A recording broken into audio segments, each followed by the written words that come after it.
Hello दोस्तों, आप कैसे हैं? आई होप यू, मैं आशा करता हूं कि आप लोग अच्छे होंगे। तो दोस्तों, आज हम लोग सब जो एंशिएंट हिस्ट्री में जहां तक पढ़े थे उससे आगे के हम सब पढ़ेंगे, ठीक है। तो जिसमें हम लोग मरणोत्तर काल के बारे में आज से पढ़ेंगे, ठीक है।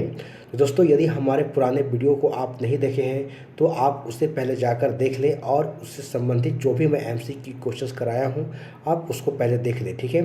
तो चलिए दोस्तों, क्लास को स्टार्ट करते हैं। दोस्तों, मैं आपसे उम्मीद करता हूं कि यदि हमारा क्लास आपको अच्छी लगे तो इसे लाइक, शेयर और सब्सक्राइब करना ना भूलिएगा।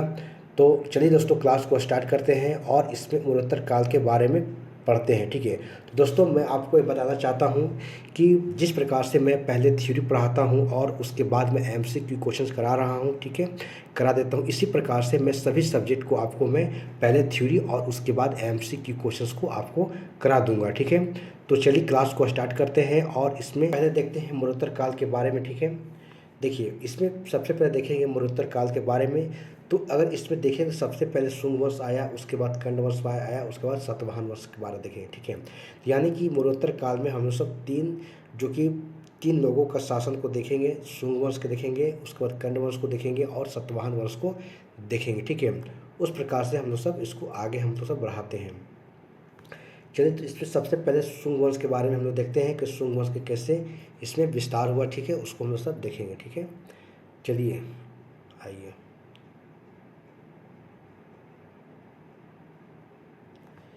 देखिए दोस्तों, कह रहा है कि इस वंश के जो संस्थापक हैं कौन थे? पुष्यमित्र शुंग थे। तो आपको पता है कि जब हम लोग मौर्य काल को पढ़ रहे थे तो उस समय जो बृहद की हत्या जो अंतिम जो करने वाले ही पुष्यमित्र शुंग थे, जो उनके प्रधानमंत्री थे और उन्हें हत्या करके शुंग वंश की स्थापना कर दिए थे, ठीक है। तो उसी बात को यहाँ पर कहा जा रहा है कि इस वंश के संस्थापक पुष्यमित्र शुंग थे, जो कि एक कट्टर क्या थे? ब्राह्मण थे, ठीक है। कौन? पुष्यमित्र शुंग, ठीक है।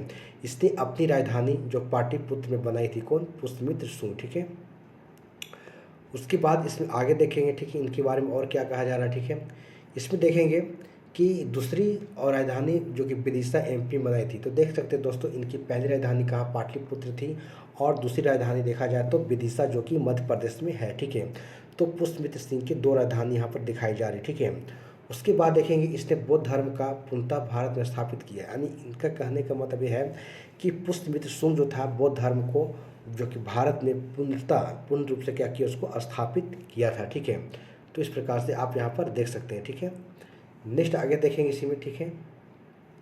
चलिए, इसमें आगे बताया जा रहा है कि इनके द्वारा अनेक बौद्ध स्तूप और मंठों को नष्ट करा दिया गया था। देखिए, पहले तो आप बौद्ध स्थापित करवाए पूरी, लेकिन इनके द्वारा जो कि अनेक बौद्ध स्तूप और मठों को, जो मठ होते थे उसको नष्ट करा दिया गया, ठीक है। लेकिन अगर बौद्ध ग्रंथ जो कि दिव्य वासन इसे बौद्ध धर्म का विरोधी बताते हैं, ठीक है। अगर बौद्ध ग्रंथ अगर देखे जाए तो दिव्य वासन जो एक बौद्ध ग्रंथ है इसमें ही बताया गया है कि ये बौद्ध धर्म के बहुत बड़ा विरोधी थे इस बताया जा रहा है, ठीक है। किसमें? विद्यावासन में, ठीक है। उसके बाद इसमें आगे देखेंगे दोस्तों, किंतु इसके समय में कुछ बौद्ध विहारों का निर्माण भी कराया गया। देखिए, पहले तो ये बौद्ध विरोधी भी है और इसके बारे में इसी में कहा जा रहा है कि इसके समय में कुछ बौद्ध विहारों का भी निर्माण कराया गया। बौद्ध विहार कहने के बाद जहाँ पर भिक्षुओं को रहने के लिए स्थान का निर्माण भी कराया गया, ठीक है। जैसे आप देख सकते हैं कुछ एग्जाम्पल्स भी यहाँ पर बताए जा रहे हैं, ठीक है, कि क्या कराया है। तो देखिए, यहाँ पर बताया जा रहा है कि उदाहरण के देख सकते हैं कि इसने सांची स्तूप की जो खिड़कियों को तांबे का करवाया, ठीक है, और भरूच जो कि एमपी स्तूप की खिड़कियों को पत्थर का जो करवाया था। यानी कहने का मतलब ये बताया जा रहा है कि सांची का जो स्तूप है और उनकी जो खिड़कियां बनाई गई है उसको इन्होंने तांबे का करवा दिया था, और भरूच में जो कि एमपी में जो स्तूप है उनकी खिड़कियों को पत्थर का इन्होंने बनवा दिया था, ठीक है। तो इस प्रकार से ये अच्छे काम भी किए हैं, ठीक है, और कुछ गलत भी किए हैं, ठीक है। तो उस प्रकार से देख सकते हैं दोस्तों, इसी के समय में जातक ग्रंथों की रचना हुई, ठीक है, और बौद्ध ग्रंथ इसके अलावे पालनी के द्वारा अष्टाध्यायी की रचना भी की। देखिए, इसमें और सारे बात कही जा रही है, ठीक है, कि इसी के समय यानी कि पुष्यमित्र शुंग के समय ही बोला जा रहा है कि जातक ग्रंथों की रचना हुई, ठीक है, जातक ग्रंथों की रचना हुई, जिसमें कि अगर बौद्ध ग्रंथ इसके अलावा पालनी के द्वारा जो कि अष्टाध्यायी की रचना भी की गई। यानी कि अष्टाध्यायी की रचना किसने की है? पालनी के द्वारा भी इसकी रचना की गई है, ठीक है। तो इस प्रकार से यहाँ तमाम बातें को बताया जा रहा है, ठीक है। इसमें यही कहा जा रहा है दोस्तों, ठीक है।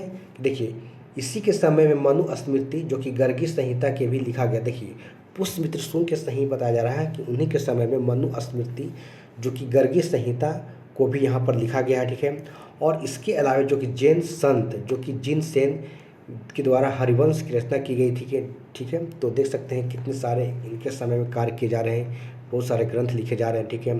जैसे कि मनु स्मृति गर्गी संहिता को भी लिखा गया। उसी प्रकार से देखा जाए तो जैन संत जिन सेन के द्वारा जो हरिवंश की रचना भी यहाँ पर की गई है।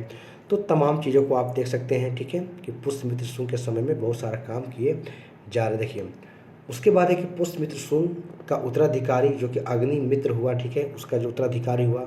और इसके विषय में जानकारी हमें कालिदास के जो माल विकान मित्र से मिलती है, ठीक है। देखिए सबसे पहले बात तो आपको यही याद रखना है कि पुष्यमित्र शुंग का जो उत्तराधिकारी जो कि अग्निमित्र हुआ था। और इससे ज़्यादा इम्पोर्टेंट ये है कि कालिदास के द्वारा जो माल विकान मित्र जो लिखा गया, ठीक है, और उसी से इनकी जो कि अग्निमित्र की जानकारी मिलती है, ठीक है। तो आप यहाँ पर याद रखिएगा कि माल विकान मित्र किसके द्वारा लिखा गया, तो कालिदास के द्वारा लिखा गया, ठीक है। तो चलिए आगे देखते हैं इसमें।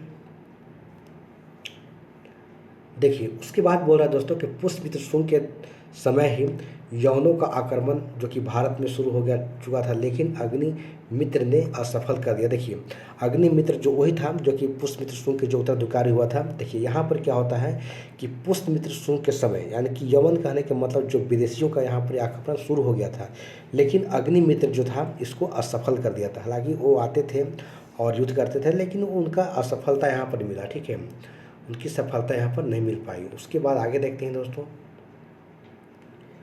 आगे है कि इस वंश के नवे शासक जो कि भाग्यभद्र के समय में एक यूनानी व्यक्ति जो कि हेलियोडोरस आया, जिसके द्वारा विदिशा स्तंभ की करवाई गई, ठीक है।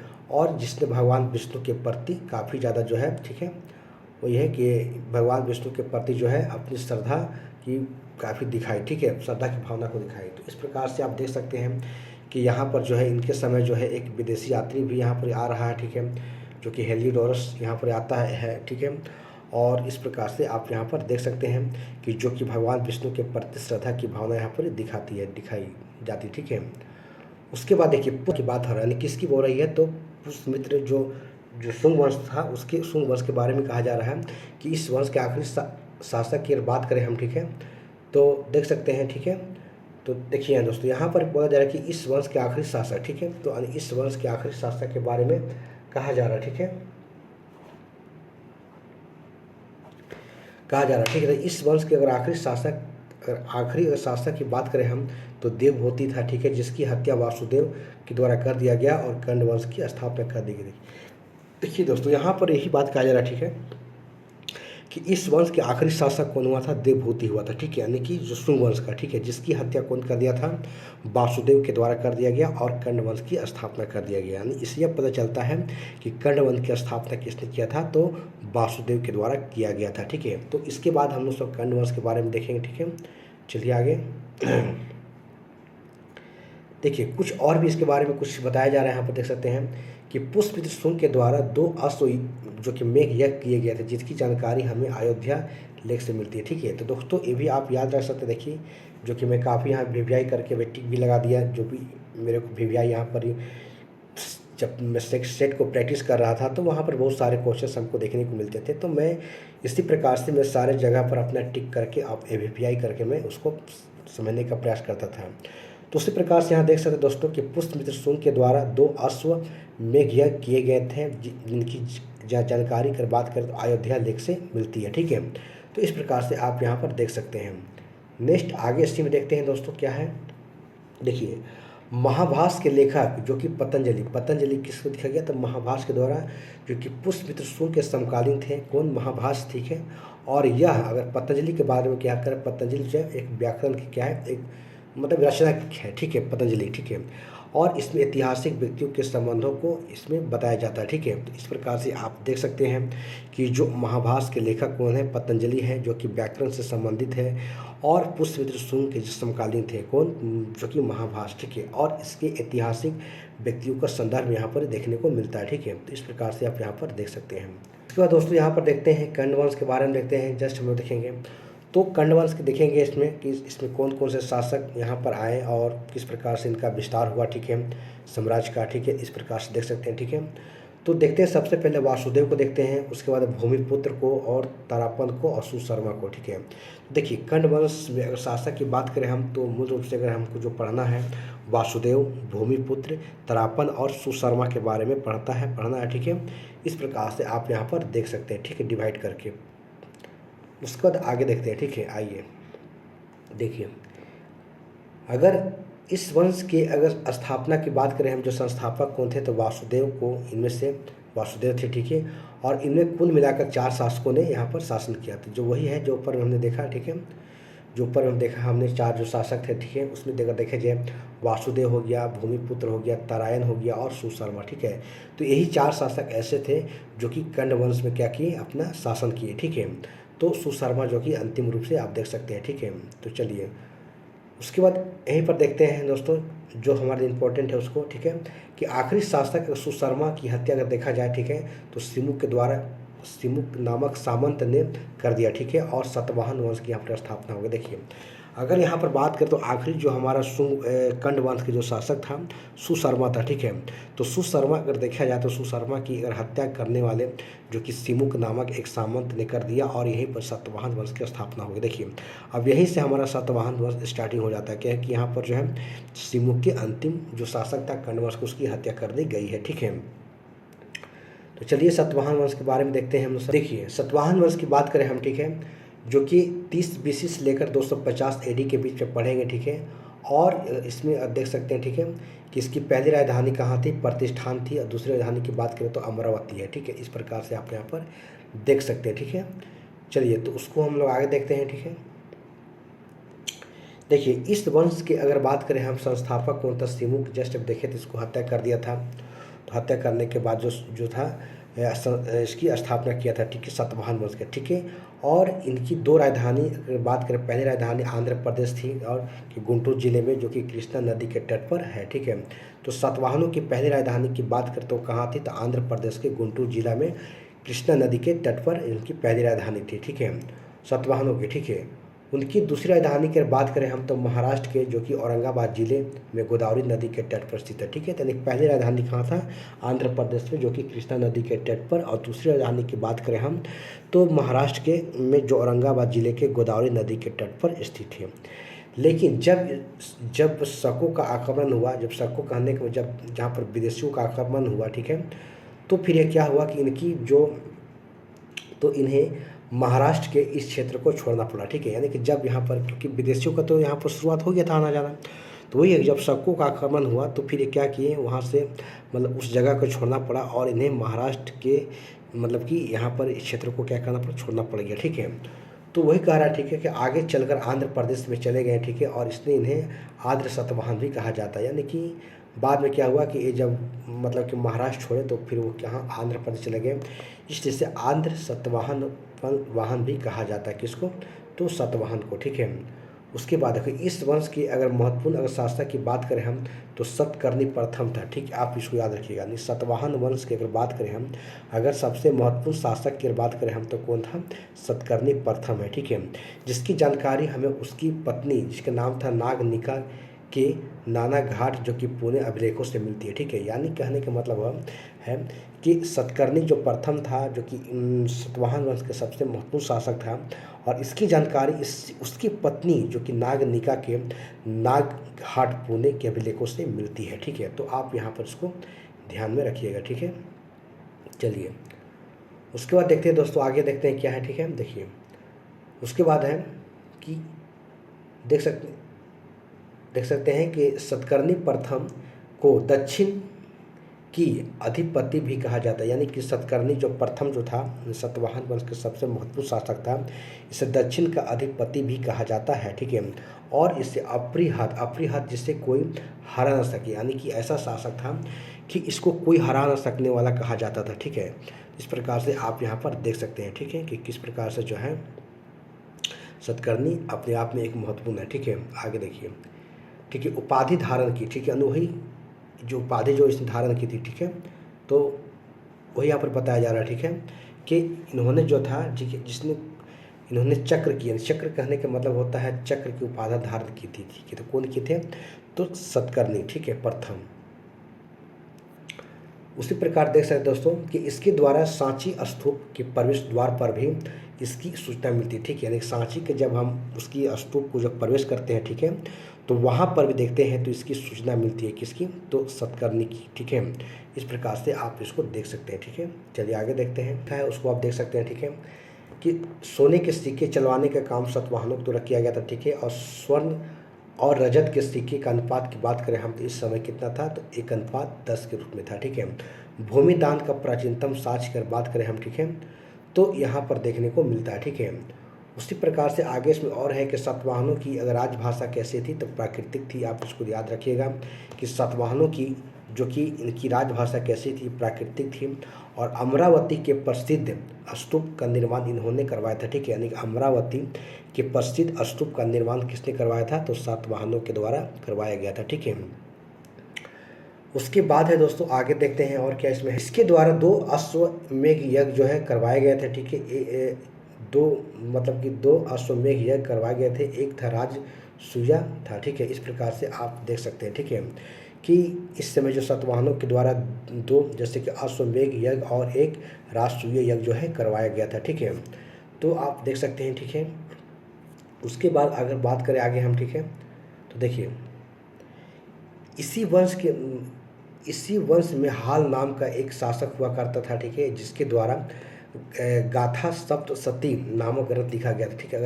अगर सप्तशती अगर नामक ग्रंथ की रचना किया गया था तो किसके द्वारा किया गया था? तो हाल नाम के शासक के द्वारा किया गया था, ठीक है, जो कि मतलब कि सतवाहन वंश से ही संबंधित है, ठीक है। उसी प्रकार आगे देखते हैं दोस्तों इसमें और क्या है, ठीक है।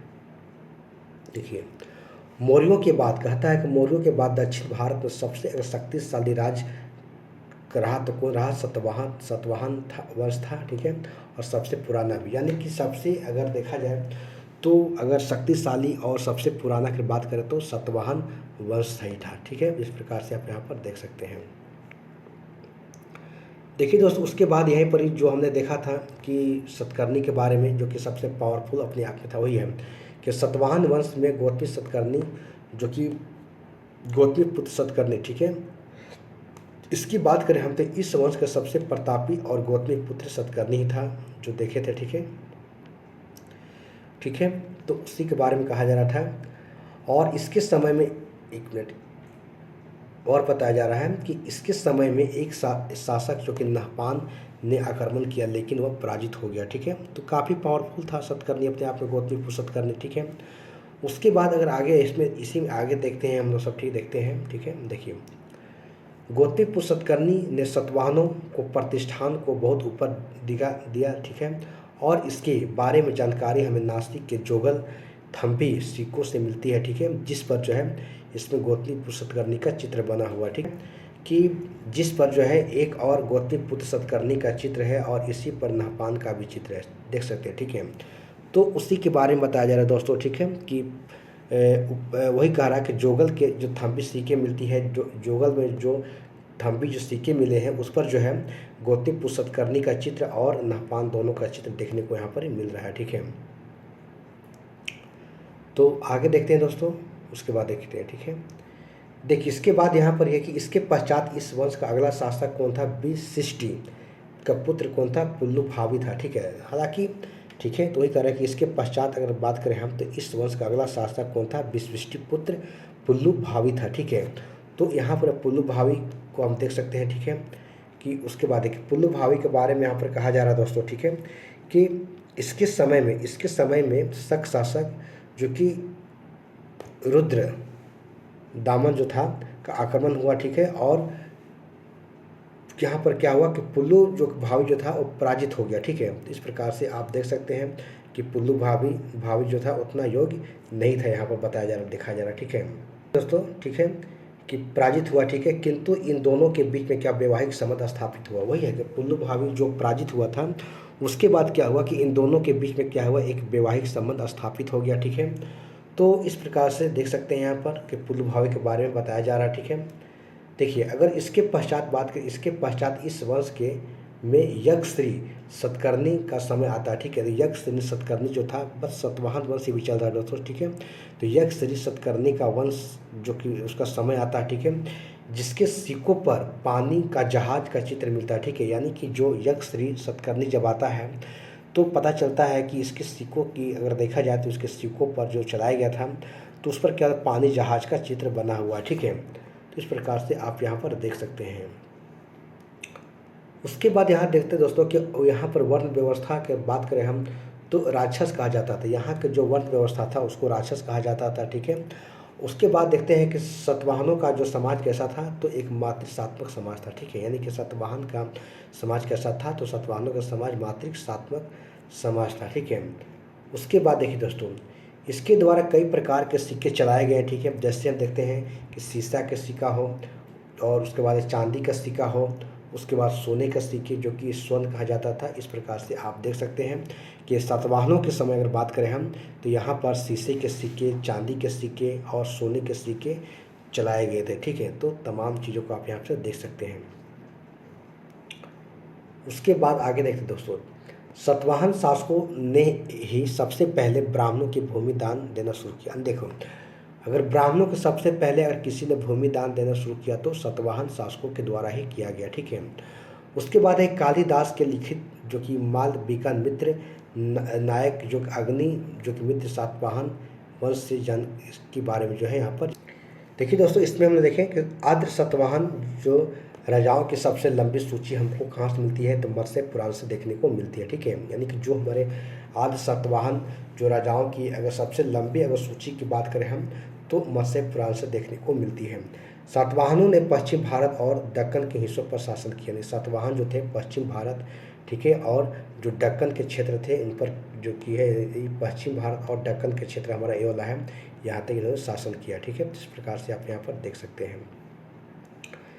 उसके बाद दोस्तों आगे कि सातवाहनों ने ब्राह्मणों को ब्राह्मण वंश का क्या किया, तो जो कि वैदिक परंपरा का अनुसरण किया, ठीक है। यानी कि जो कि वंश का दावा किया, ठीक है, और ब्राह्मणी वैदिक परंपरा को क्या किया, इन्होंने अनुसरण किया। कौन? सातवाहनों के द्वारा किया गया, ठीक है। सातवाहन और शक दीर्घकालीन चलने के सातवाहन और शकों के बीच क्या होता है, दीर्घकालीन संघर्ष दोनों के बीच में यहाँ पर संघर्ष हो रहा है, ठीक है, दोनों के बीच में होता रहा, ठीक है। उसी बात को यहाँ पर कहा जा रहा है। देखिए अगला लिखा गया दोस्तों कि पेरिप्लस ऑफ द इरिथ्रियन सी एक पुस्तक है, ठीक है। अगर इसकी बात करें तो एक साहित्यिक साक्ष्य के प्राचीनतम भारत के व्यापार और वाणिज्य का प्रकाश डालता है।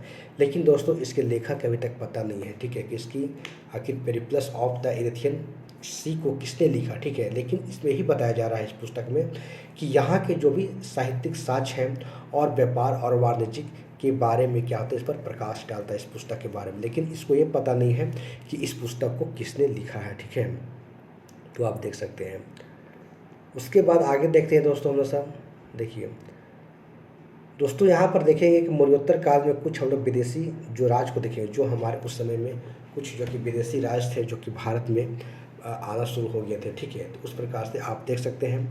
तो उन विदेशी अगर राज्यों में अगर बात करें हम, ठीक है, तो आप देख सकते हैं कि उन विदेशी राज्यों में आप देख सकते हैं कि हिंद यूनानी है, शक सिंधियन है, पल्लव है जिसको ईरान और पारथीन कहा जाता है, उसके बाद कुषाण। तो इस प्रकार से तमाम इन सारे को आप यहाँ पर देख सकते हैं, ठीक है,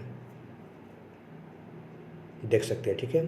हिंद यवन को, शक सिंधियन को, पल्लव को, और जो कि पल्लव को हम है पार्थियन भी कहते हैं, ठीक है, और कुषाण को। यानी कि हम लोग से यहाँ पर हिंद यूनानियों के बारे में पढ़ेंगे, उसके बाद शक के बारे में पढ़ेंगे जो कि सिंधियन उसी को कहा जाता है, ठीक है, और पल्लव ईरान पार्थियन को पढ़ेंगे और कुषाण को यहाँ पर देखेंगे, ठीक है। तो चलिए देखते हैं इसमें। सबसे पहले दोस्तों यहाँ पर देखेंगे हम सब हिंद यूनानी के बारे में देखेंगे, ठीक है, कि इन शासकों का क्षेत्र की बात करें हम तो यहाँ देख सकते हैं, ठीक है, कि यहाँ पर हिंदू कुश जो पर्वत है, ठीक है, एक मिनट देख सकते दोस्तों, ठीक है, कि अगर इन शासकों की बात करें हम, इन शासकों के क्षेत्र की बात करते हिंदू कुश पर्वत के आसपास था, ठीक है, जो कि एक बैक्टीरिया के शासक जो कि भारत में 2 चरणों में यहाँ पर आए थे, ठीक है। यानी कि यहाँ पर जो बैक्टीरिया के शासक थे यहाँ पर 2 चरणों में देखने को मिल रहा है, ठीक है। तो शकों के बारे में आप देखिए कि जो कि हिंदू कुश पर्वत के आसपास रहते थे, ठीक है। अगर 2 चरण की बात करें तो इसका पहला चरण में आप देख सकते हैं कि सबसे पहले चरण में देखें तो सबसे महत्वपूर्ण शासक यहाँ के कौन था, डेमेट्रियस था, ठीक है, जिन्होंने 183 ईसा पूर्व में पश्चिमोत्तर भारत, ठीक है, क्या किया, तो पश्चिमोत्तर भारत में क्या किया, इन्होंने आक्रमण किया, ठीक है, और अंदरूनी हिस्सों तक पहुँच गया, ठीक है, और सिंधु नदी को यहाँ पर पार करके, ठीक है। तो आप देख सकते हैं कि इसके प्रथम चरण में इन्होंने क्या किया कि भारत के जो पश्चिमोत्तर क्षेत्र हैं वहाँ से आक्रमण किया और भारत के अंदरूनी हिस्सों तक क्या किया, पहुँच गया, ठीक है, कौन, शक लोग, ठीक है। और इन्होंने हिंदू जो कि सिंधु नदी को भी पार करके उन्होंने कि यहाँ पर भारत क्या किया, एंट्री कर गया। तो उन्हीं के बारे में यहाँ पर कहा जा रहा है, ठीक है। उसी प्रकार से देख दोस्तों कि एवं अपनी राजधानी जो कि सयाल साकलकोट को बना लिया, ठीक है, सयाल साकलकोट को इन्होंने अपनी राजधानी बना लिया, कौन, शको ने, ठीक है। उसके बाद देखते हैं दोस्तों कि इन्होंने पुष्यमित्र शुंग पर आक्रमण किया, ठीक है, किंतु वह हार गया, ठीक है। देखिए अभी भी यहाँ पर देख सकते हैं कि पुष्यमित्र शुंग काफ़ी अभी भी ताकतवर है और यहाँ पर आक्रमण भी में अगर कोई दूसरा विदेशी कर रहा है तो वहाँ पर जो है पुष्यमित्र शुंग जो कि उसको डटकर मुकाबला कर रहा है, ठीक है। तो इस प्रकार से आप यहाँ पर देख सकते हैं कि यहाँ पर शको की यहाँ पर हार हो गई, ठीक है। देखते आगे हैं कि इस वंश का अगला शासक जो कि मिनांडर बना, ठीक है, कौन, शक वंश की बात हो रही, ठीक है, किंतु यह भी शुंग वंश से हार गया, ठीक है, यानी यह भी जो है शुंग वंश से क्या किया, हार गया, ठीक है। यानी कहने का मतलब होता है कि जो हमारा शक था और शको के अगर अगला शासक कौन था, मिनांडर बना, लेकिन ये भी जो है जो कि हमारा शुंग वंश से यहाँ पर हार गया, ठीक है। हालांकि ये भी क्या हुआ, तो जो कि हार गया, किससे हार गया, तो शुंग वंश से हार गया। उसके बाद आगे देखते हैं दोस्तों, ठीक है, किंतु इनके बाद यह भी भारतीय जो धर्म और दर्शन से बहुत ज़्यादा प्रभावित हुआ, ठीक है, यानी किंतु इसके बाद भी यह भारतीय धर्म और दर्शन से बहुत ज़्यादा प्रभावित हो गया, कौन, तो शक के बारे में कहा जा रहा है, ठीक है। उसके बाद देखिए, उसके बाद यहाँ पर क्या होता है कि इन्होंने बौद्ध धर्म को अपना लिया, ठीक है, और पहला विदेशी जिसने कि बौद्ध धर्म को अपनाया, कौन, शक वंश, ठीक है। तो आप देख सकते हैं कि कितना ज़्यादा एक विदेशी जो कि हमारे भारत में आकर भी जो कि हिंदू धर्म को क्या करता है, अपनाता है, ठीक है, यानी कि बौद्ध धर्म को क्या करता है, यहाँ पर अपना लिया, ठीक है। तो वही कहा जा रहा है कि पहला ऐसा विदेशी है जिसने जब बौद्ध धर्म को यहाँ पर अपनाता है, तो कौन, शक अपनाते हैं, ठीक है, शको लोग। उसके बाद देखिए यहाँ पर बताता है कि नागसेन की पुस्तक जो कि मिलिंद पन्ह, आप याद रखिएगा, बहुत इंपॉर्टेंट है, ठीक है, और जिससे मिनांडर की सूचना मिलती है, ठीक है, जो कि प्रथम जो मिनांडर था, ठीक है, शको का, ठीक है, शासक, जहाँ पर नागसेन ने अपनी जिज्ञासा पूछता, ठीक है। तो आप देख सकते हैं यहाँ पर ही कि नागसेन की एक पुस्तक है मिलिंद पन्ह से मिनांडर की सूचना मिलती है और जहाँ पर नागसेन ने अपनी जिज्ञासा पूछता है, ठीक है। तो आप देख सकते हैं कितना इंपॉर्टेंट यहाँ से आपके लिए इम्पोर्टेंट बात यहाँ पर लिखी गई है, ठीक है। उसके बाद आगे देखिए, इनकी सिक्के पर हमें पहली बार तिथि, चित्र और आदि प्राप्त होते, ठीक है। तो किसके, जो शको के द्वारा जो कि वहाँ पर जो सिक्के चलाए जा रहे थे, ठीक है, तो हमें पहली बार जो है वहाँ पर सिक्कों पर तिथि और मानचित्र को देखने को यहाँ पर मिल रहा है, ठीक है। तो उसके बाद देखिए अगला क्वेश्चन क्या है, देख सकते हैं, ठीक है, आइए, कि सबसे पहले मिनांडर ने ही सोने के सिक्के चलवाया था, ठीक है, और इसके अधिकतर सिक्के जो गुजरात के भरोसे मिले, ठीक है। तो आप देख सकते हैं कि अगर सबसे पहले कोई अगर विदेशी अगर शासक की बात करें हम, तो मिनांडर था जिन्होंने सोने के सिक्के चलवाया था, ठीक है, और इसके अधिकतर सिक्के कहाँ, तो गुजरात के भरोसे में मिलते हैं, ठीक है। तो इस प्रकार से आप यहाँ पर देख सकते हैं और आपके लिए इम्पोर्टेंट भी है क्योंकि यहाँ पर मैं लेकिन VVI लिखा हुआ, यानी कि यहाँ से क्वेश्चंस आपको देखने को मिलेंगे एग्जाम में कहीं ना कहीं। चलिए आगे देखते हैं दोस्तों, देखिए तो पहला चरण तो देख लिया हमने जो हिंदू कुश के आसपास।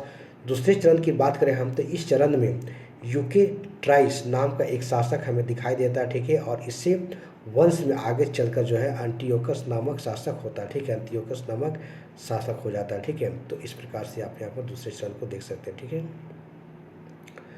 जो हेलियोडोरस को अपना राजदूत बनाता है, ठीक है, और जो कि शुंग वंश जो कि भागभद्र के दरबार में भेजता है, ठीक है। तो जो शुंग वंश का शासक कौन था, भागभद्र था, उनके दरबार में उसको भेजता है, ठीक है। तो आप देख सकते हैं, ठीक है। चलिए अगला देखते हैं क्या है, देखिए अगला दोस्तों के हेलियोडोरस की बात हो रही, ठीक, तो भगवान भगवत धर्म से प्रभावित होकर इसने अपना धर्म मान लेता है, ठीक है। और इसके सम्मान में गरुड़ स्तंभ अभिलेख और विदिशा अभिलेख भी लगवाता है, ठीक है। तो इस प्रकार से आप देख सकते हैं कि हेलियोडोरस जो भगवत धर्म को से प्रभावित होता है और इसे अपना धर्म मान लेता है, और इसके सम्मान में जो कि गरुड़ स्तंभ अभिलेख और विदिशा अभिलेख क्या करता है, लगवाता है, ठीक है। तो आप देख सकते हैं कि एक विदेशी जो कि भारत में किस प्रकार से जो है धर्म को मान रहा है, ठीक है। उसके बाद देखिए,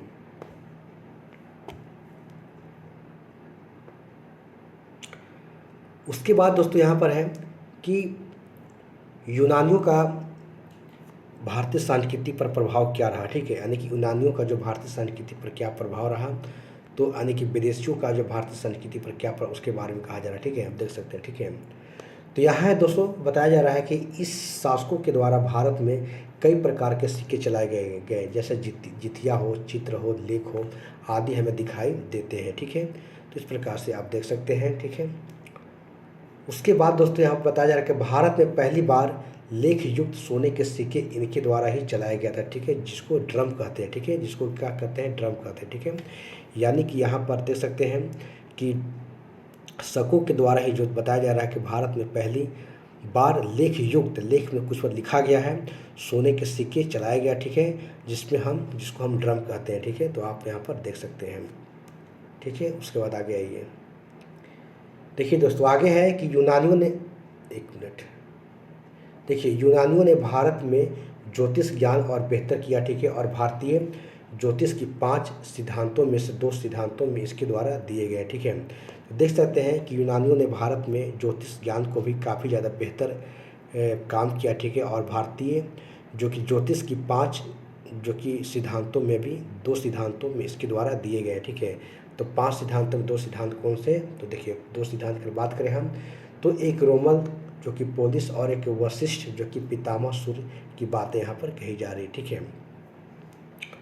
उसके बाद देखिए दोस्तों, हिंद यवन शासकों ने भारत में नाटकों के अंदर पर्दे और यवनिका की प्रचलन को भी कराया, ठीक है। तो इस प्रकार देख सकते हैं कि हिंद यवन शासकों ने भारत में किस प्रकार से नाटकों के अंदर जो भी नाटक किए जाते थे उसके एक पर्दे और यवनिका प्रचलन भी यहाँ पर ही करवाया, ठीक है। तो आप यहाँ पर देख सकते हैं, ठीक है। तो यहाँ है कि इन शासकों के द्वारा भारत में काली मिर्च और गरम मसाले आदि जो कि ले जाते थे, और काली मिर्च के लिए यवन शासक जो कि प्रिय शब्द का इस्तेमाल करते थे। यानी कि देख सकते हैं कि जो यवन शासक थे, हिंद यवन शासक थे, ठीक है।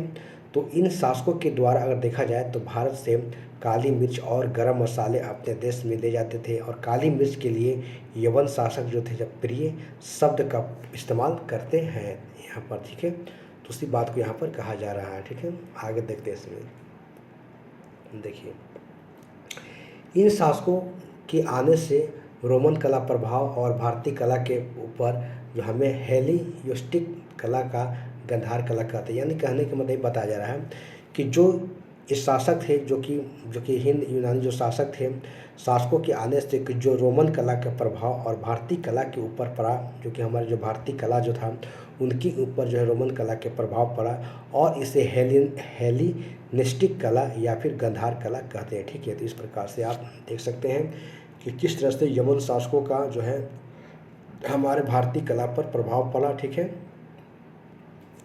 उसके बाद आइए, देखिए उसके बाद यहाँ लिखा गया है कि बैक्ट्रिया, देखिए बैक्ट्रिया राज्य का शासक जो कि डायोडोटस यहाँ पर प्रथम था, ठीक है, आप याद रख सकते हैं, ठीक है। उसके बाद यहाँ पर आगे लिखा गया है दोस्तों, ठीक है, कि यूनानियों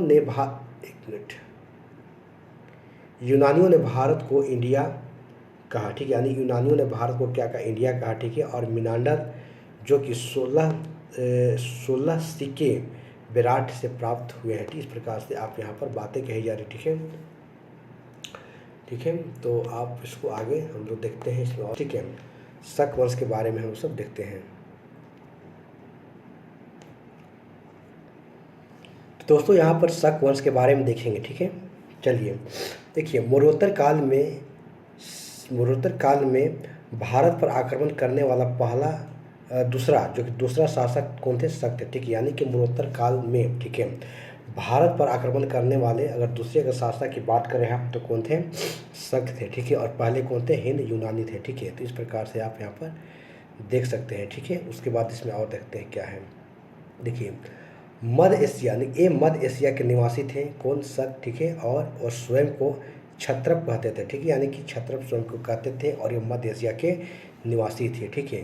तो इस प्रकार से आप देख सकते हैं। आगे देखते हैं दोस्तों क्या है, ठीक है, कि इसमें बताया जा रहा है कि भारत में इनके 5 शाखाएँ दिखाई देती हैं, यानी भारत में इनके 5 शाखाएँ दिखाई देती हैं।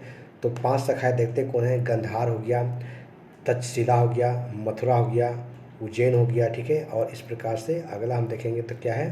तो एक हमारा नासिक है, ठीक है। तो आप देख सकते हैं किस प्रकार से भारत में इनकी 5 जो कि शाखाएँ दिखाई देती हैं, जिसमें कि गांधार है, तक्षशिला है, मथुरा है, उज्जैन है और नासिक है, ठीक है। तो इस प्रकार से आप देख सकते हैं, ठीक है।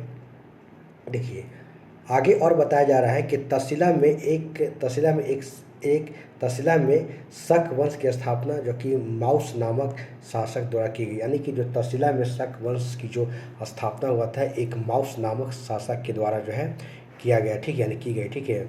और अगर बात करें हम, ठीक है, तो वही अगर इसकी देखें तो मथुरा में इनकी राज्य की स्थापना रजुल नामक शासक के द्वारा किया गया, ठीक है। यानी कि यहाँ देख सकते हैं कि किस प्रकार से तक्षशिला में जो कि शक वंश की स्थापना माउस नामक शासक द्वारा किया गया, और वही मथुरा में बात करें हम तो राजुक नामक शासक के द्वारा इसकी स्थापना की गई, ठीक है।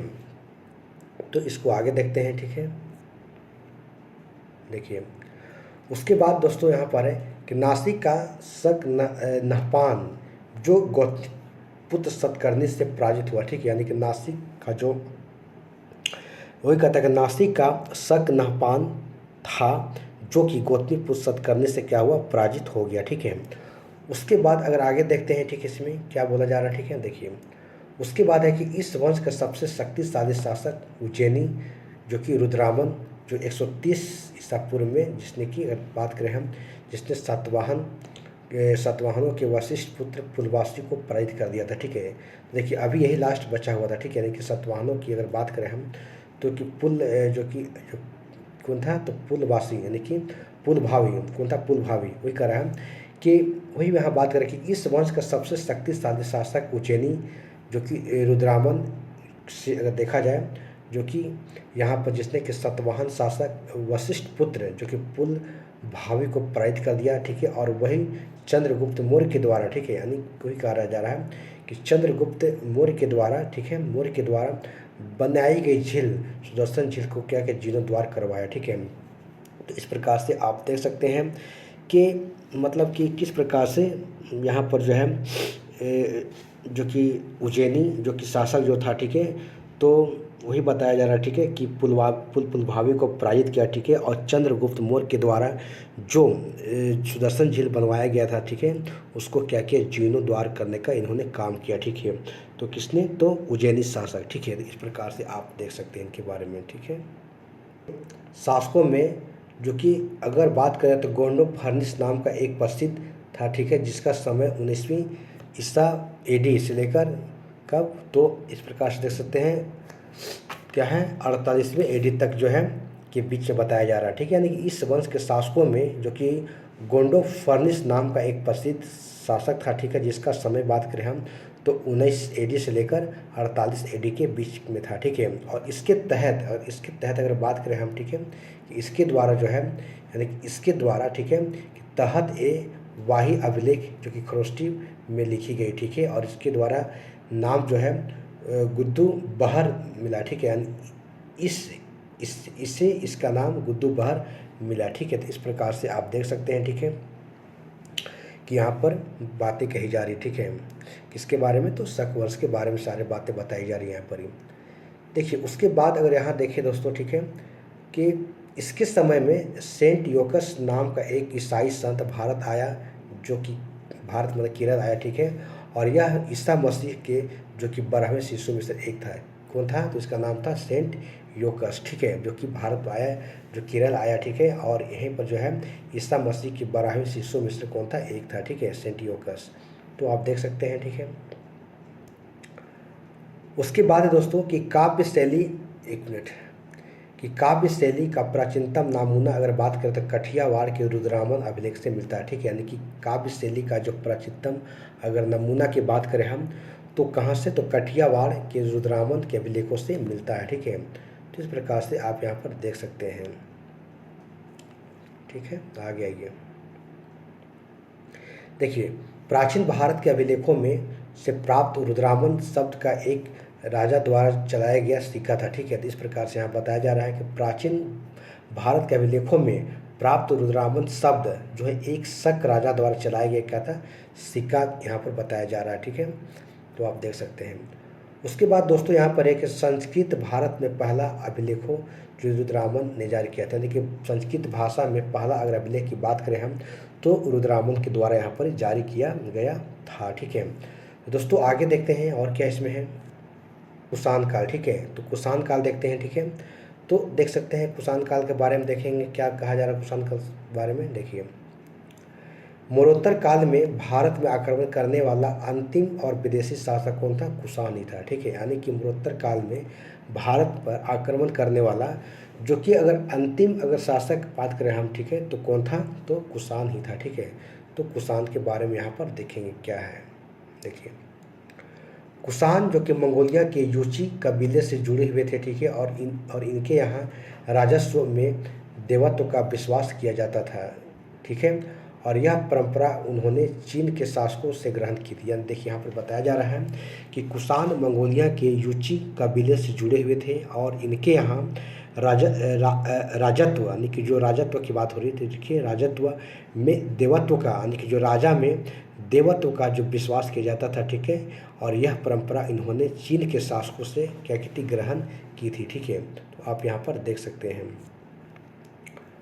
उसके बाद यहाँ पर बताया जा रहा है दोस्तों, अगला देखते हैं, ठीक है। क्या बताया जा रहा है कि यूची कबीले के 5 जो कि शाखाएँ, जो इन्हीं शाखाओं में से एक कुषाण भी था। यानी कि जो 5 शाखाएँ थे उन 5 शाखाओं में से एक जो कि शाखा की बात करें तो हमारा कुषाण ही था, ठीक है। जो इसके बारे में बताया जा रहा है, चलिए उसको देखते हैं। देखिए ये लोग चीनी शासक पर लगातार आक्रमण करते, कौन, यूची, ठीक है। यूची के बारे में कहा जा रहा है कि ये लोग चीनी शासकों पर लगातार आक्रमण करते थे, परंतु जब चीन के शासक शी हुआंग ने चीन की महान दीवार कर खड़ी कर दी तो ये भारत की तरफ भाग गए। सोच सकते हैं कि चीन पर एक तो लोग आक्रमण कर रहे थे, बराबर जो आक्रमण कर रहे थे, तो जब वहाँ के राजा, चीन के राजा जब एक दीवार खड़ी कर दिया, शी हुआंग जो थे दीवार खड़ी कर दिया, तो फिर वो जब उधर रास्ता बंद हो गया तो फिर भारत की ओर क्या करें, तरफ वो आना शुरू कर दिए, ठीक है। तो इस प्रकार से आप यहाँ पर देख सकते हैं, ठीक है, आना शुरू कर दिए। उसके बाद देखिए आगे क्या बताया जा रहा है। देखिए उसके बाद एक कुषाणों की भारत में 2 शाखाएं स्थापित की गई, ठीक है। कुषाणों की भारत में 2 शाखाएं स्थापित की गई और पहली शाखा और दूसरी शाखा, पहली शाखी जो कुजुल कन्फिलियस के द्वारा और दूसरी शाखा कनिष्क शाखा, ठीक है। तो इस प्रकार से आप देख सकते हैं कि भारत में 5 शाखाओं में से 2 शाखा भारत में स्थापित की गई। पहली शाखा कुजुल कन्फिलियस और दूसरी शाखा की बात करें हम तो कनिष्क शाखा था, ठीक है। उसके बाद देखते आगे क्या है। देखिए अगला है कि भारत में कनिष्क शाखा का अत्यधिक विस्तार हुआ और इसी वंश में कनिष्क महान जैसा शासक हुआ, ठीक है। देखिए भारत में कनिष्क शाखा का अत्यधिक विस्तार हुआ, ठीक है, और इसी वंश में कनिष्क महान जैसा शासक हुआ, जो आज भी हम लोग कई बार एग्जाम्स में क्वेश्चन यहाँ से देखने को मिलते हैं, ठीक है। देखते हैं अगला। देखिए इन्होंने अपनी 2 स्थानों पर राजधानी बनाई, ठीक है। कहाँ पर, 2 स्थानों पर राजधानी बनाई, ठीक। कुषाणों ने बात करें हम, ठीक है, तो पहला फिरोजपुर और दूसरा मथुरा, ठीक है। तो कुषाणों की 2 राजधानी थी, कौन सा, फिरोजपुर और मथुरा, आप देख सकते हैं, ठीक है। उसके बाद दोस्तों कि इनके साम्राज्य बात करें तो रूस हो गया, अफगानिस्तान हो गया, ईरान हो गया और बनारस तक क्षेत्र फैला हुआ था कुषाणों का, ठीक है। कहाँ, रूस हो गया, अफगानिस्तान हो गया, ईरान हो गया, बनारस तक क्षेत्र इनका फैला हुआ था, ठीक है। उसके बाद आगे देखते हैं दोस्तों, आगे देखते हैं क्या बोला जा रहा है, ठीक है, कि मोरोत्तर काल में जितने बड़े शासक हुए उनमें सबसे बड़े क्षेत्र में शासन करने वाला कनिष्क ही था, ठीक है। सोच सकते हैं कि मोरोत्तर काल में जो भी शासन किए उन शासकों में सबसे बड़ा अगर किसी ने अगर अपना क्षेत्र का विस्तार किया तो कौन था, कनिष्क ही था, ठीक है। देखिए इसने अपनी शक्ति का विस्तार चीन पर 2 बार इसने शक्ति पर विस्तार करते हुए चीन पर 2 बार आक्रमण किया, कौन, कुषाण, ठीक है। उसके बाद पहले आक्रमण के द्वारा द्वारा पहले आक्रमण में हारा, किंतु दूसरे आक्रमण में इन्होंने विजय हासिल कर लिया। कौन? कुषाण, ठीक है। पहले में हार गया लेकिन दूसरे में विजय हासिल कर लिया। उसके बाद देखते हैं कि इस विजय के पश्चात जब दूसरे में जब विजय पाया तो इस विजय के पश्चात रेशम मार्ग इसके नियंत्रण में आया और चीन के कुछ हिस्से जैसे कि कारगर हो, खोतान हो और भरकन, जो कि ऐसे जो क्षेत्र थे जो कि कुषाण के क्षेत्र में नियंत्रण में आ गया, ठीक है। इस प्रकार से आप देख सकते हैं। देखिए, इसने जम्मू कश्मीर में कनिष्कपुर नामक शहर बसाया। कौन? कनिष्क, ठीक है। और 78 ईसा में शक संवत की जारी किया, ठीक है, जिसे वर्तमान में भारत सरकार अपनी सरकारी कैलेंडर के रूप में इस्तेमाल करती है, ठीक है। तो 78 ईसा जो लोग पढ़ते भी है, ठीक है, जो कि शक संवत के द्वारा जारी किया गया, ठीक है। उसके बाद आगे देखते हैं क्या बोला जा रहा है, ठीक है। देखिए, उसके बाद कनिष्क विद्वानों का बहुत बड़ा संरक्षक था, ठीक है। और इसके दरबार में अगर बात करें हम, जैसे कि वसुमित्र हो गए, चरक हो गए, पार्श्व हो गए, जैसे विद्वान रहते थे। तो आप इसको याद रखिएगा कि कनिष्क जो था विद्वानों का सबसे बड़ा एक शौकीन था, एक मतलब कि वो बड़ा संरक्षक था। और इसके अगर दरबार में जैसे देखा जाए तो जैसे कि अश्वघोष हो गए, वसुमित्र हो गया, चरक हो गए, और इस प्रकार से जो है पार्श्व विद्वान यहाँ पर रहते थे, ठीक है। तो आप यहाँ पर देख सकते हैं।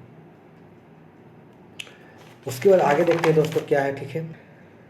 प्रारंभ में कनिष्क जो बौद्ध धर्म का अनुयायी था, ठीक है, और महायान शाखा से इनका संबंध था, ठीक है। उसके बाद देख सकते हैं कि इसके सिक्के पर महात्मा बुद्ध की आकृतियाँ मिलती है, ठीक है। यानी कि जो मतलब कनिष्क के द्वारा जो सिक्के चलाए गए उसमें महात्मा बुद्ध की आकृतियाँ मिलती हैं। और अगर बात करें हम तो चौथी जो बौद्ध संगीतियाँ जो हुई थी वो कनिष्क के शासनकाल में ही देखी गई, ठीक है। वही संगीतियाँ कनिष्क के शासनकाल में, और इसकी अध्यक्षता वसुमित्र की थे और दूसरे उपाध्यक्ष वसुघोष के द्वारा किया गया था, ठीक है। इस प्रकार से आप यहाँ पर देख सकते हैं, ठीक है। आगे आइए। उसके बाद दोस्तों यहाँ पर एक कनिष्क ने जो कि ब्राह्मण धर्म को भी पोषण दिया, ठीक है। और इसके समय में संस्कृत के को भी प्रोत्साहित किया गया, ठीक है। यानी कि यही कहा जा रहा है कनिष्क ने ब्राह्मण धर्म को भी पोषण प्रदान किया और इसके समय में संस्कृत को प्रोत्साहन दिया गया, ठीक है। तो आप यहाँ पर देख सकते हैं किस प्रकार से यहाँ पर कनिष्क जो है अपना काम कर रहा है। उसके बाद देखिए दोस्तों यहाँ बोल रहा है क्या कि कला के क्षेत्र में इसका महान योगदान अगर माना गया है जाता है, ठीक है। क्योंकि इसके कंधार कला और मथुरा कला दोनों पर अपना प्रोत्साहन दिया, ठीक है। यानी कि जो कनिष्क, ठीक है, कि कंधार और मथुरा कला दोनों को अपना प्रोत्साहन यहाँ पर दिया, ठीक है, इसलिए कनिष्क ने दिया, ठीक है। उसके बाद देखिए यहाँ क्या लिखा हुआ दोस्तों कि कनिष्क ने मथुरा में देवकुलों की स्थापना कराई और यहीं से कनिष्क के सिर विहीन मूर्ति मिली है, ठीक है। यानी कि जो मथुरा की बात करें हम तो जहाँ पर इन्होंने देवकुलों की स्थापना कराई और यहीं पर कनिष्क की जो है सिर जो कि विहीन मूर्ति यहाँ पर मिली है, ठीक है। यानी कि मूर्ति मिला हुआ है जिसमें कनिष्क जो है सिर को अलग दिखाया गया, ठीक है। इसके हाथ में तलवार और पैरों में जूते जो कि पतलून जैसा एक मिनट देख सकते हैं कि पतलून जैसा अगर देखा है पतलून पहने हुए दिखाया जाने वाला प्रथम भारतीय शासक कौन था? तो कनिष्क है, ठीक है। तो इस प्रकार से आप यहाँ पर देख सकते हैं जो इनके बारे में बताया जा रहा है यहाँ पर। उसके बाद आगे देखते हैं दोस्तों कि भारतीय शासकों में अशोक पहला ऐसा शासक था जिनके प्रतिमा कर्नाटक के कुल्लू से मिलती है, ठीक है। तो आप देख सकते हैं कि भारतीय शासकों में अशोक भी ऐसा पहला शासक था जिसकी प्रतिमा कर्नाटक के कुल्लू से मिली है, ठीक है। तो कनिष्क का भी मिला है और अशोक का भी। देखो कुषाणों के समय में भी पहली बार चूना पत्थर इस प्रकार देख सकते हैं, चूना पत्थर और अगर देखा जाए तो टाइल्स का प्रयोग हुआ, ठीक है। और इसे जोड़ने के लिए सुर्खी यानी कि सीमेंट का इस्तेमाल किया गया, ठीक है। तो इस प्रकार से यहाँ आप देख सकते हैं इन सारे बातों को यहाँ पर कुषाण काल में बताई जा रही है, ठीक है। उसके बाद देखो प्राचीन भारत में सर्वाधिक तांबे के सिक्के इसके द्वारा चलवाए गए थे। यानी कि प्राचीन भारत में अगर सर्वाधिक तांबे के सिक्के की बात करें हम तो कुषाण शासकों के द्वारा ही चलवाए गए थे, ठीक है। और कुषाणों ने उसके बाद कुषाणों ने सिक्के जो कि सोने के शुद्धतम सिक्के चलवाए थे। शुद्धतम सोने के सिक्के अगर बात करें दोस्तों तो आप कुशान लगाइएगा, और सर्वाधिक तांबे के सिक्के की बात करता है तो भी कुशान आपको लगाना है, जो काफ़ी आपके लिए यहाँ से इम्पोर्टेंट बातें लिखी गई है। उसके बाद देखिए अगला क्या बोलता है कि नोट में लिखा गया है कि भीम कनफ्यूशियस ने सर्वप्रथम व्यापक पैमानों पर स्वर्ण मुद्रा चलवाई थी। यानी कि भीम कनफ्यूशियस की बात करें हम तो सर्वप्रथम व्यापक पैमानों पर, सबसे ऊंचे पैमानों पर अगर किसी ने स्वर्ण मुद्रा चलवाया है तो कौन था? भीम कनफ्यूशियस के द्वारा चलाया गया था। ठीक है, तो इन सारे बातों को यहाँ पर बताया जा रहा है। देखिए उसके बाद दोस्तों कुषाण शासक कनिष्क ने सिक्के पर सबसे अधिक संख्या में हिंदू देवी देवताओं का अंकन मिलता है। ये आप याद रखिएगा कि कुषाण शासक अगर बात करें कनिष्क के सिक्के जो चलवाए गए थे उसमें सबसे अधिक संख्या में हिंदू देवी देवताओं का अंकन मिलता है। ठीक है, तो वह हिंदू देवताओं के जो देवी देवताओं के अंकन मिलता है तो इसकी किसके सिक्के पर? तो कनिष्क के द्वारा जो सिक्के चलवाए गए थे उन सिक्कों पर। ठीक है, उसके बाद देखिए, ठीक है, उसके बाद दोस्तों यहाँ पर बताया जा रहा है कि हेन सेंग ने जिस कनिष्क विहार को देखा है वह कहाँ पेशावर में स्थित है। ठीक है, तो इस प्रकार से तमाम उनके बारे में बातें बताई जा रही हैं। उसी प्रकार देखिए, ठीक है, कि कुषाण वंश की सीमाएं भारत के बाहर तक फैली हुई थी। ठीक है, आप देख सकते हैं। ठीक है, बातें कही जा रही है। उसके बाद आगे देखिए उसका देखिए महान विद्वान अश्वघोष जो कनिष्क का समकालीन था। ठीक है, इस प्रकार से आप यहाँ पर देख सकते हैं। ठीक है, तो दोस्तों यहाँ पर हम मरणोत्तर काल के बारे में पूरा के पूरा हमने यहाँ पर पढ़ दिया, और इसके साथ साथ कुछ विदेशी जो कि शासकों के बारे में यहाँ पर देख लिया। ठीक है, तो इस प्रकार से हमारा मरणोत्तर और कुछ विदेशी शासक जो आक्रमणकारी थे उनके बारे में हमने टॉपिक को कंप्लीट कर लिया। अब इससे संबंधित हम जो भी एमसीक्यू क्वेश्चंस होंगे अगले वीडियो में मैं लेकर आऊँगा। तब तक आप इस वीडियो को बार बार देखें और इसे समझने का प्रयास करें, ताकि जब मैं एमसीक्यू क्वेश्चन में लेकर आऊँगा तो आप वहाँ पर सभी क्वेश्चंस को आप सही कर सकें। ठीक है, तो दोस्तों मैं उम्मीद करता हूँ कि यदि हमारा वीडियो आपको अच्छी लगे तो इसे लाइक, शेयर और कमेंट, सब्सक्राइब करना ना भूलें, और इसे ज़्यादा से ज़्यादा इस चैनल को आप सपोर्ट करें और ज़्यादा से ज़्यादा आप शेयर करने के प्रयास करें। तो चलिए दोस्तों, जय हिंद, जय